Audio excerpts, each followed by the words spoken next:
UFC Ottawa, Donald Cerrone versus my man Alan Quinta. Let me see what I can say.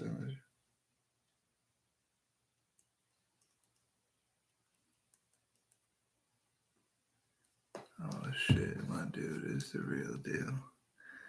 Donald Cerrone, Alan Quinta, kind of a lackluster card, I'd say, just IMO.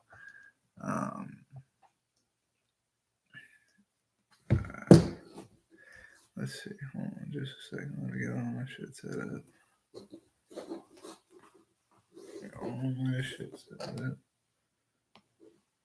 That's it up. I have to watch the game here. I'm trying to see the Rockets do something, man. I know we're an MMA channel, but I want to watch. I don't want to see the Rockets do something. I want to see Golden State fall before the goddamn. What's going on there? Damn it. Yeah, starting off the main card would be Andrew Sanchez versus Marc-Andre Barrelat. I'm not going to try to pronounce your last name again. Just going to go with Marc-Andre. Marc-Andre is going to be what we call him. But Andrew Sanchez, 10-4 MMA record, 3-2 in the UFC. His wins over Marcus Perez, Khalil Roundtree. The Khalil Roundtree fight definitely impressive. Marcus Perez, also an up-and-comer. So, but he's got losses to Anthony Smith and Ryan James, or two of his UFC losses. Other two losses coming outside the UFC, but those two were inside. I think it's like 1-3 in his last three. Those two were in his last three, maybe, or maybe it's 2-2.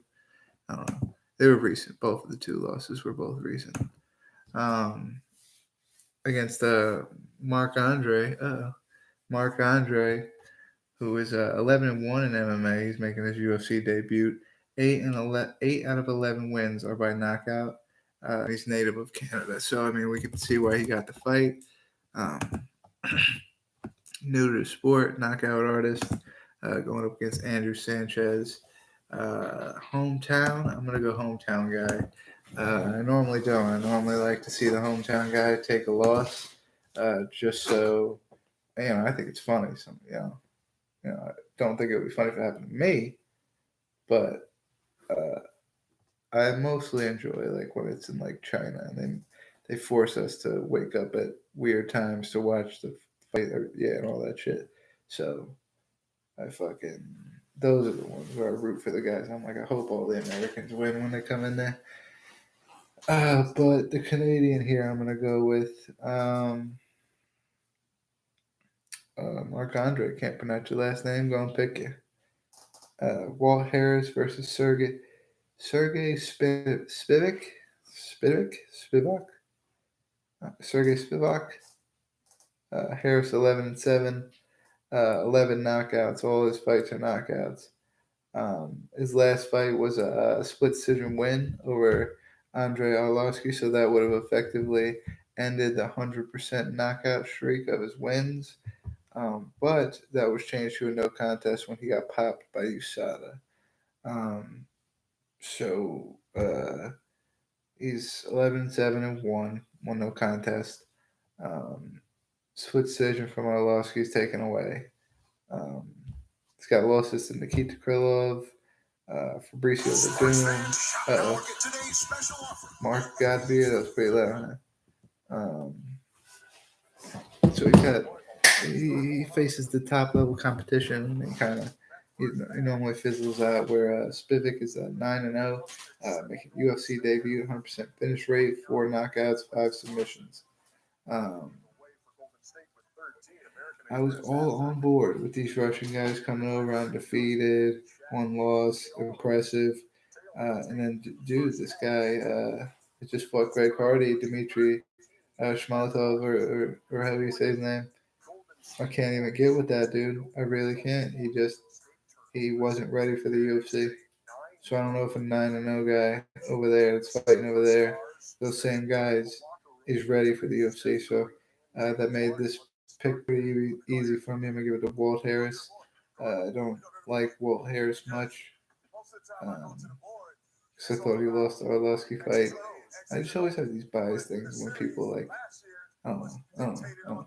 I ain't gonna say it, but still, I got Walt Harris in that fight, and that'll be the first prediction. I'm gonna go. What's the word? Decision. I'm gonna go decision on that one. Brad Katona versus Marab Devilish.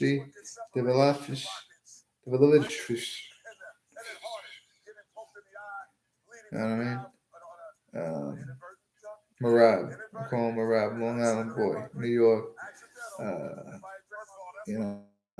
I seen Aljo, Marab, and Allen Quinto all on the court. I mean, all on the on the court, all on the playing together on the way over there. Um, Gotta stick with my guys, man. We'll go over it anyway. Break 8-0. Wins over Bryce Mitchell. So he's got wins in the UFC. Bryce Mitchell and Matthew Lopez as of recent. He's got 3 tough fights in the UFC fight. The UFC fight was the Matthew Lopez fight. 231 in December was when he last fought. So he's had a little bit off. Versus Marab was 8-4 as a fighter. 1-2 in the UFC, so he's kind of in a not must win just yet if he's got a little bit of fights on his contract, but he needs to get a couple wins in here. He's got a decision win over Tyrion Ware, who we seen was a beast when he fought Sean O'Malley. And then he's got losses to Frankie Sains and Ricky Simone. Ricky Simone's a beast. Ricky Simone choked him out, guillotine choke.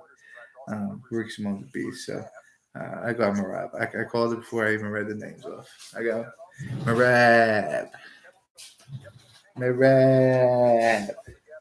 Cub Swanson, Shane Burgos. It's going to be a great stand-up war, I think. Where I think Cub Swanson slightly has the stand-up advantage. So it's kind of a weird fight. But 25-10, 35 fights total for Cub Swanson. Whereas to Shane Burgos is 11-1, so 12 fights total. Less than half of Cub Swanson's fights here. He has. Shane Burgos is only 4-1 in the UFC. Cub Swanson's a veteran. Been in the UFC fighting the very best for a very long time. Although since being here, Burgos is 4-1, so he's doing pretty damn good against the best in the business. His loss in the UFC is a knockout by Kevin Qatar. It was 2 wins ago. I think he beat Kurt Holbrook last, but 2 wins ago he got knocked out by Kevin Qatar. 9 out of 11 of his wins are also finishes. So he's a finisher, man. And I think Cub Swanson could be, from his most recent 3-fight losing streak that he is on, which includes 2 submission losses to Marcano and Ortega, and then a decision loss to Frankie Edgar. 3 of the very best featherweights in the UFC. Like the very top 3 guys other than Max Holloway. It's just not good. Having 3 losses back to back to back, you could see. I could definitely see him being the next guy that goes to Rizin. Or being the next guy that goes to fucking. I don't know, man. I could see Cub Swanson. This being his elimination fight out of the UFC. I could see it being a knockout this time. He's a stand-up guy, so I'm probably gonna be wrong there, but I'm just gonna go out on a limb and say Shane Burgos there. Burgos there. Which brings us to co-main. Derek Brunson, Elias Theodorou, which tells you we have a kind of a slim card here. Elias Theodorou, Derek Brunson. Brunson kind of in one of those must-win situations. Also, he's on a 2-fight losing streak to Adesanya and Souza. Arguably, he could argue that it doesn't have any effect on him because Adesanya is the interim champ and Souza was just in a title eliminator, so to speak. where he fought. Um, who just recently fought Jack Hermanson. Uh, I don't think they're going to give the fight to Jack Hermanson. Um, but still, as far as Derek Brunson goes, Derek Brunson can still say he lost to two of the very best in middleweight. Um, so it's not enough for the next fight to be a company determining fight. You know what I mean?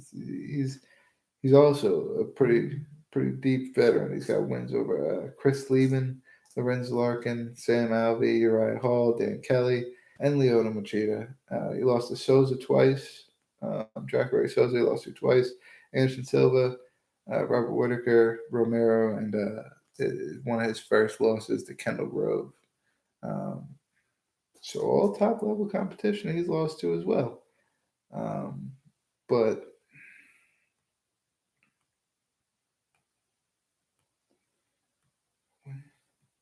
this is losing streak now. Yeah.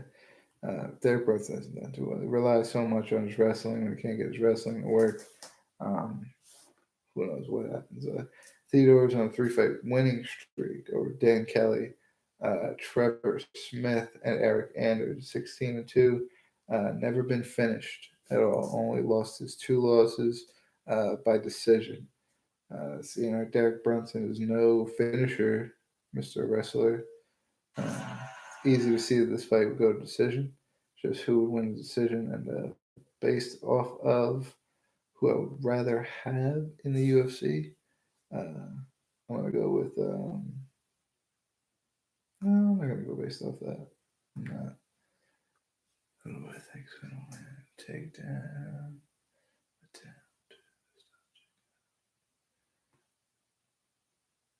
I'm gonna give it to Derek Brunson.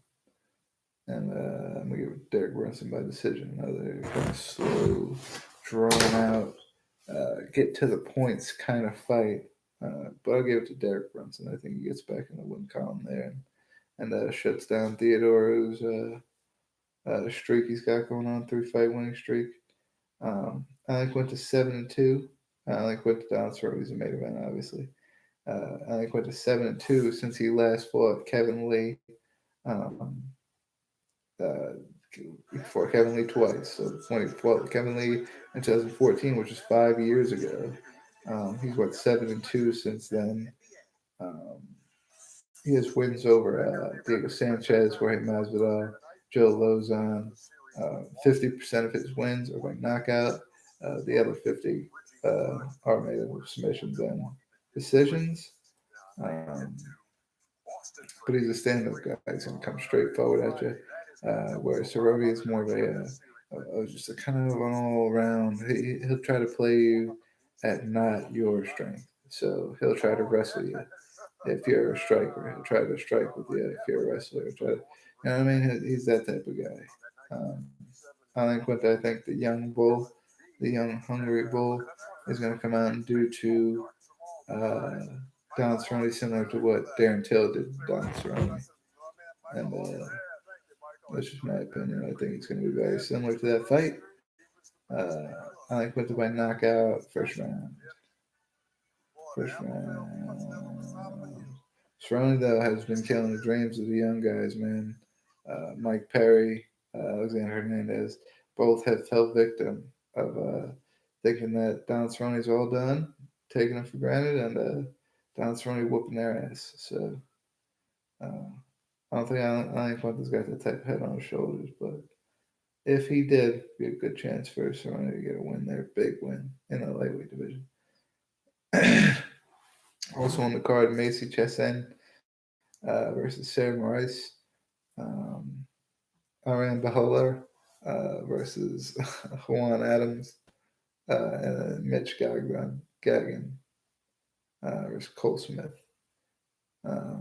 Couple other fights, but it's kind of thin. It's kind of thin this week. There's no other thing. There's no excuse to say, but it's a little thin.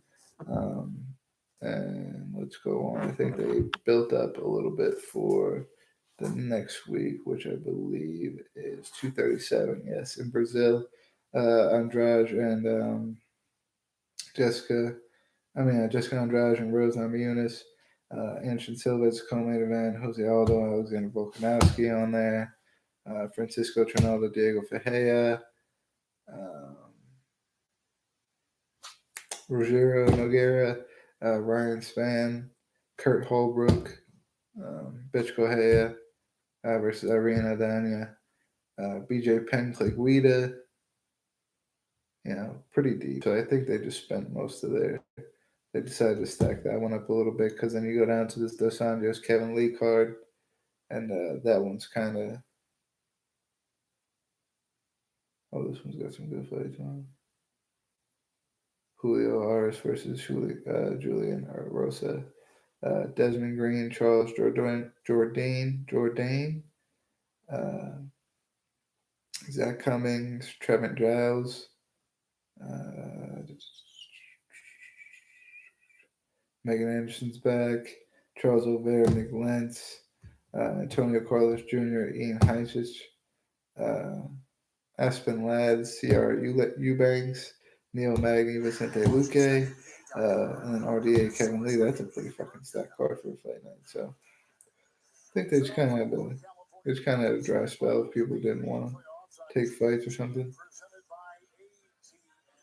Dale Taylor.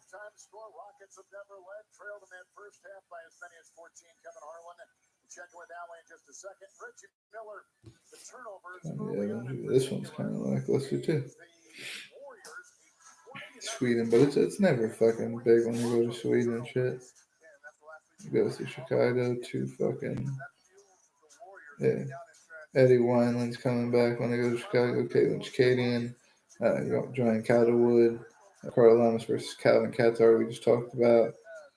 Aljo, Pedro Munoz, Carolina Kovacevic, Alexa Grasso, Tatiana Schwartz versus Nina Antonov, Tai Tuivasa versus Bologna Ivanov, Jimmy Rivera, Peter Yan, Valentina Shevchenko, Jessica Ai, and then Henry Cejudo, Marlon Moraes. Oh, God. Houston's down big time. All right, we're up, man. That was it. It was a quick one for the night. Nothing big for tonight. Just the predictions. And that's it. I don't think we're going to do anything this weekend. If we do, it'll be a late one. So, I don't want you guys be there anyway. But if anything, Saturday. If not, next Tuesday for predictions of 237. Rose Namajunas and Andrade. See you then.